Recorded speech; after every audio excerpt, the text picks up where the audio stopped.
In 1975, David Bowie, living in Los Angeles, began having very strange experiences at his home in the Hollywood Hills. He was seeing unexplained lights in the sky during night hours and recording them in his journal. At the same time, he was reading Aleister Crowley's books and trying to integrate occult symbolism into his music. According to Tony Visconti's testimony, Bowie would come to the studio with tarot cards and arrange songs according to how the cards were laid out. How this paranormal obsession triggered his most creative period remains a mystery that has never been fully understood. If you're listening to this story and want to learn more, please don't forget to subscribe, because the truth behind this mysterious connection David Bowie made with the paranormal world will reveal the secrets of one of rock history's darkest and most creative periods. In late 1974, David Bowie had set up a special observation room for himself on the top floor of his villa on Dohoney Drive in Los Angeles. This room wasn't just a music studio, it had also become the center of cosmic research. Bowie would scan the sky with his telescope during late-night hours, trying to communicate with invisible forces. Everyone close to him during that period was worried about David's new obsession. Angie Bowie noted that her husband was watching stars instead of sleeping at night and taking strange notes. These notes weren't just astronomical observations, they contained mystical symbols, drawings, and detailed descriptions of unexplained events. Bowie's behavior during this period had also affected the musicians around him. Guitarist Mick Ronson remembered that David constantly looked at the sky during studio sessions and whispered, "They're coming." Who or what were they? And how did these observations lead to a transformation in Bowie's music? David Bowie's introduction to the paranormal world actually started much earlier, in 1969. At that time, he had accidentally found Aleister Crowley's work, The Book of the Law, in an antique shop in London. This book would fundamentally change his world. Crowley's philosophy, "Do what thou wilt shall be the whole of the law," perfectly aligned with Bowie's search for artistic freedom. When he started reflecting this philosophy in his music, strange and magical compositions emerged that transcended the boundaries of traditional rock music. When making the Man Who Sold the World album in 1970, Bowie had secretly incorporated Crowley's symbolism into his recordings. The pose of David in the dress visible on the album cover was inspired by Crowley's goddess invocation rituals, but the real mystery was hidden in the lyrics and musical arrangements of the songs. Tony Visconti was one of David Bowie's closest collaborators and had witnessed his strangest creative processes. According to Visconti, after 1971, Bowie consulted tarot cards before writing any song. This wasn't just a hobby, it was a serious creative method. The tarot deck Bowie used was special. These were Thoth tarot cards designed by Aleister Crowley, and each card carried deep occult meanings. David followed certain rituals when opening the cards, determining the themes of his songs according to the combinations he obtained. Even the birth of the Ziggy Stardust character had occurred during one of these tarot sessions. After Bowie drew the star card, he had started developing the concept of a rock star coming from space. Was this coincidence, or really the guidance of mystical forces? Bowie's strange rituals continued during studio recordings. Before each song, he would light candles, burn certain incenses, and shuffle the cards again. Although musicians initially found these behaviors strange, the quality of the resulting music surprised everyone. David Bowie's first experience with UFOs had occurred in 1971, but he shared this with the public in 1975. In his famous interview with Rolling Stone magazine, he explained that he constantly saw UFOs while living in London and that these affected his music. The details Bowie gave in this interview were very specific. He told of seeing triangular flying objects from his house window during evening hours while living in Greenwich. These objects moved silently and made maneuvers very different from conventional aircraft movements. Bowie's UFO observations weren't limited to just passive watching. In the journals he wrote during that period, he mentioned trying to establish telepathic communication with these beings. During the writing process of Space Oddity, he said that the space theme came to his mind spontaneously, as if it was an inspiration from outside. When making the Aladdin Sane album in 1973, Bowie had deepened the UFO theme much further. The alien references hidden in the June Genie song on the album were the musical reflection of his cosmic connection. When David Bowie moved to Los Angeles in 1974, his paranormal experiences intensified even more. The mystical atmosphere of Hollywood had triggered his already active paranormal sensitivity. The events he experienced during this period are confirmed by everyone around him. Unexplained sound and light events frequently occurred at his house on Doheny Drive. Electrical devices would turn on and off by themselves, and strange sounds came from the walls. Bowie interpreted these events as evidence of the presence of supernatural forces. One of the most striking events had occurred in March 1975. Bowie saw bright lights in his house's garden at midnight, and these lights had moved in geometric shapes for about 10 minutes. There were multiple witnesses to this event, and it was also recorded in police reports. These experiences were directly reflected in Bowie's Station to Station album. The dark and mystical atmosphere of the album was the musical expression of these paranormal experiences. Especially the long instrumental sections in the album's title track were like the soundtrack of Bowie's cosmic journey. David Bowie's paranormal interest wasn't limited to just occult and UFO subjects. Carl Jung's psychology theories, especially the concept of collective unconscious, had deeply affected his worldview. Jung's writings about UFOs had greatly influenced Bowie.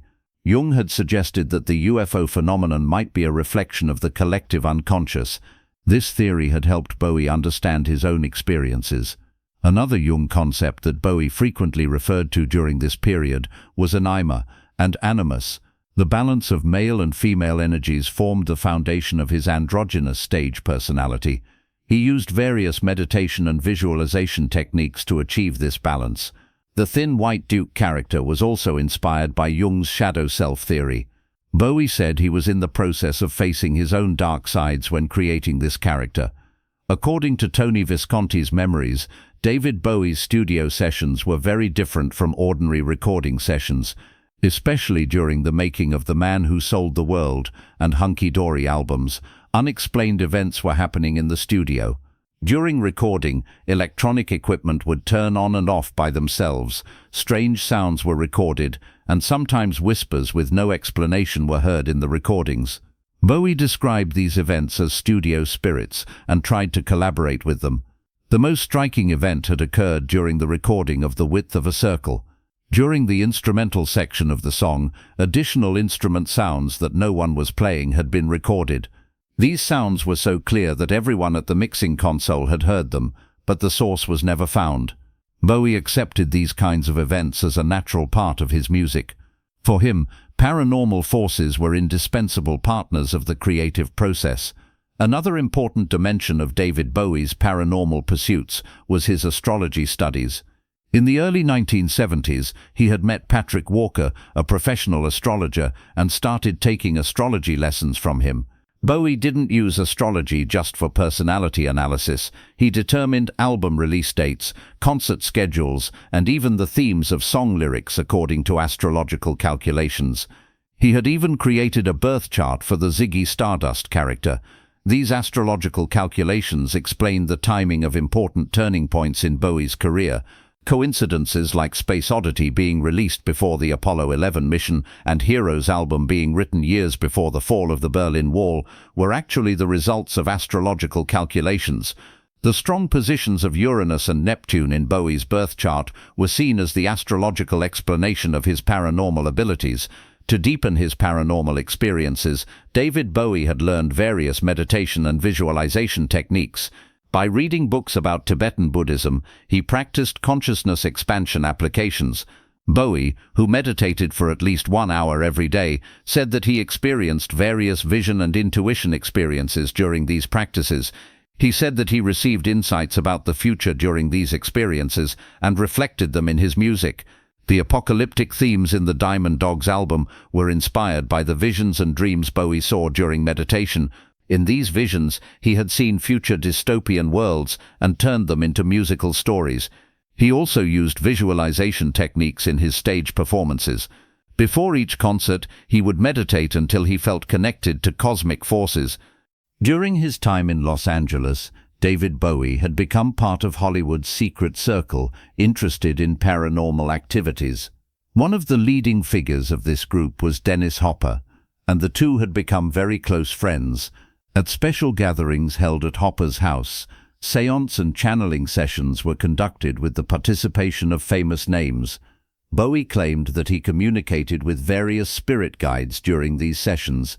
These gatherings weren't just for entertainment purposes. Participants were genuinely interested in paranormal phenomena and made them the center of their lives. Bowie had reflected his experiences in this circle in some songs on the Young Americans album. Among the members of Hollywood's secret paranormal circle were not only musicians but also directors, actors, and producers. This network had also been influential in Bowie's later film projects. When David Bowie's cocaine use intensified in the mid-1970s, his paranormal experiences were observed to increase as well. This substance had greatly strengthened his already active psychic abilities. Under the influence of cocaine, Bowie had started seeing clearer visions. He felt he could establish telepathic communication and claimed he could foresee the future. These experiences were the source of the surreal atmosphere of the Station to Station album. However, this situation had also reached dangerous dimensions. Bowie had started experiencing paranoid delusions and began thinking he was being followed by witches. This paranoia had been influential in creating the Thin White Duke character. Musician friends like Carlos Alomar had observed that Bowie was starting to lose the line between reality and fantasy during this period. With David Bowie's move to Berlin in 1976, his paranormal obsessions also began to undergo transformation. The cold and rational atmosphere of Berlin had added a different dimension to his mystical experiences. While making the Low album at Hansa Studios, Bowie had established a more balanced relationship with paranormal forces. During this period, he had focused more on meditation and mindfulness practices, leaving destructive elements behind and turning to constructive paranormal work. In the Heroes album he worked on with Brian Eno, paranormal inspiration had merged with ambient music. Eno's electronic experiments and Bowie's mystical visions had created a unique sound. His paranormal experiences during the Berlin period were more mature and organized. He was no longer having random experiences. Instead, he was doing spiritual work for specific purposes. David Bowie's marriage to Iman in 1992 had started a new period in his paranormal experiences. Iman admitted that she initially had difficulty understanding David's mystical side, but later she was amazed when she witnessed his special abilities. According to Iman's account, David frequently performed energy cleansing rituals at their home and could read the auras of guests who came to the house. He made very accurate predictions, especially about people from the music industry. Once he said about a producer he didn't know, "This man will be in the middle of a big scandal within 3 months," and the prediction came true exactly. One of the most striking experiences had occurred before Duncan's birth. David had said months before the baby was born that he would have musical talent and would become a film director in the future. This prediction seemed illogical at the time, but it came true exactly years later. The creative process of David Bowie's last album, Black Star, had become the final chapter of his paranormal experiences. After being diagnosed with liver cancer in 2015, he had started conducting deeper research on death experience and afterlife subjects. Tony Visconti observed that David was in a very different spiritual state during the Black Star recordings. Bowie was no longer exploring the future, but the transition process. During meditation sessions he did in the studio, he said he received visions about post-death consciousness. The events that occurred during the writing process of Lazarus were particularly noteworthy. While writing the song, Bowie said he felt as if he was receiving guidance from another dimension. The imagery in the song's music video was directly inspired by his death journey visualizations. The star symbol on the album cover wasn't coincidental either. This symbol represented ancient star chart patterns from Bowie's astrology studies. Throughout the cover design process, David had determined every detail according to mystical significance. David Bowie's connection with the paranormal world had become an inseparable part of his artistic evolution. This wide spectrum, ranging from UFO observations to tarot sessions, from Crowley philosophy to astrology studies, had produced unique creativity in rock music. These paranormal experiences not only provided personal satisfaction, but also enabled the birth of music history's most innovative albums. This period, extending from The Man Who Sold the World to Station, was the pinnacle of Bowie's paranormal inspirations. Even today, the full meaning of these experiences remains unclear.